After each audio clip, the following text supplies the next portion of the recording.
अस्सलामुअलैकुम दोस्तों, दी फैक्ट्स में खुशामदीद। आज हम बात करेंगे दुनिया की एक ऐसी पुरस्कार जगह के बारे में जिसके बारे में शायद आपने पहले ना सुना हो।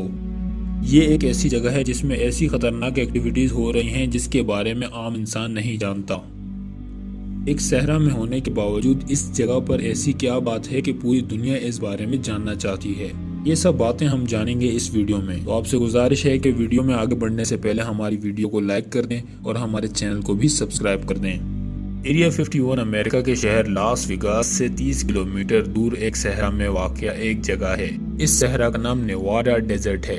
एरिया 51 को अमेरिका और दुनिया की खुफिया जगहों में से एक माना जाता है। दोस्तों, इस खुफिया जगह के बारे में तरह तरह की बातें पिछली कई दहाइयों से दुनिया में फैली हुई हैं, जैसा कि इंसान कभी चांद पर गया ही नहीं था। और चांद की जो पहली फुटेज हमें देखने को मिलती है वो दरअसल एरिया 51 के अंदर ही फिल्माई गई थी।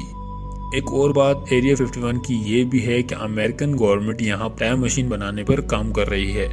लेकिन ज़्यादातर लोग जो इस जगह के बारे में समझते हैं वो ये है कि एरिया 51 में एलियंस को रखा जाता है, यानी ज़मीन पर आने वाले एलियंस और उनकी यूएफओस को पकड़कर यहाँ पर उन पर एक्सपेरिमेंट किए जाते हैं। चलें अब इसकी ज़रा डिटेल में जाते हैं। एरिया 51 का असल नाम Nevada test and training range है। ये यूएसए के नेवाडा डेजर्ट में मौजूद है। वर्ल्ड वॉर 2 के टाइम पर एरिया 1, एरिया 2 एंड एरिया 3 में न्यूक्लियर बॉम्ब की टेस्टिंग की जाती थी और इसी तरह एरिया 51 भी इस टाइम की एक टेस्टिंग प्लेस थी।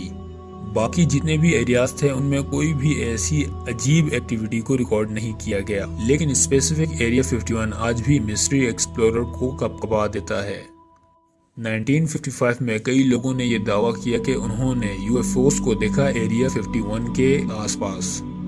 बॉब लेजर एक ऐसा इंसान है जो कहता है कि मैं एरिया 51 के एक डिपार्टमेंट जिसका नाम S4 है उसमें काम करता था और उस डिपार्टमेंट में एलियंस की शिप्स यानी यूएफओस को स्टडी किया जाता था।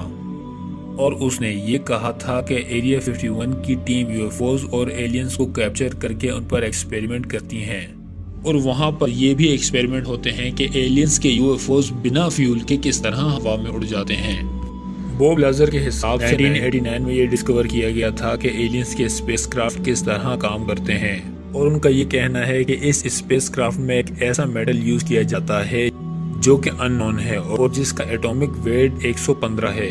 वो ऐसा मेटल है जिससे एंटी ग्रेविटी इफेक्ट को कंट्रोल किया जाता है, इसीलिए एलियंस के स्पेसक्राफ्ट बिना फ्यूल के उड़ जाते हैं।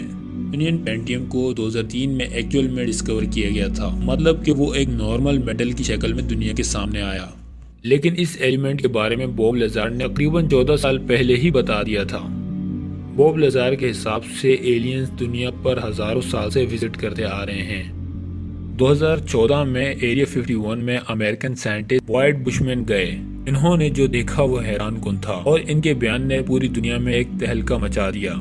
दरअसल इन्होंने एरिया 51 में कैद हुए कई सारे एलियंस के बारे में बताया जिन्हें कि काफी सीक्रेट तरीके से रखा गया था। और इन एलियंस के बारे में जब ज्यादा मालूम किया गया तो पता ये चला कि एलियंस सिर्फ 1 घंटे में ही अर्थ से अपने प्लेनेट तक सफर कर सकते हैं। बुशमैन एक सीनियर साइंटिस्ट हैं जिन्होंने काफी एडवांस स्पेसक्राफ्ट पर काम किया हुआ है और इस जगह को और ज़्यादा मिस्टीरियस एक बात बना देती है कि पैसेंजर एयरप्लेन या तो मिलिट्री एयरप्लेन को भी इस एरिया के आसपास भड़कने नहीं दिया जाता और किसी भी सैटेलाइट को एरिया 51 की तस्वीर ऊपर से खींचना मना है। और आजकल यहाँ क्या हो रहा है ये हम नहीं जानते। 2016 में अमेरिका के इलेक्शन से पहले हिलरी क्लिंटन ने वादा किया था कि अगर वो इलेक्शन जीत तो एरिया 51 के बारे में कई खुफिया फाइल्स को लोगों के सामने लाने की कोशिश करेंगी। अब बात यह है कि इन खुफिया फाइल्स में ऐसा क्या था कि हिलरी क्लिंटन ने इनको सामने लाने का वादा किया था, लेकिन ये इलेक्शन हार गई या तो इनको हरा दिया गया और ये फिर से एक मिस्ट्री बन के रह गया। और एरिया 51 के बारे में 2 हॉलीवुड की मूवीज भी बन चुकी हैं। मेरे दिमाग में एक बात आती है कि अगर एरिया 51 इतना ही सिक्योर इन्होंने किया हुआ है तो जिन साइंटिस्ट या जिन लोगों ने इसके बारे में इतनी बातें लोगों को बताई उन लोगों को कुछ क्यों नहीं किया गया, उन लोगों को पकड़ा क्यों नहीं गया। मुझे ऐसा लगता है कि हो सकता है यहाँ पर कुछ अलग ही काम हो रहा हो और दुनिया को यहाँ पर एलियंस का नाम कराया जा रहा हो। अल्लाह बेहतर जानता है कि यहाँ पर क्या हो रहा है। आपका इस बारे में क्या ख्याल है हमें कमेंट सेक्शन में ज़रूर बताइएगा।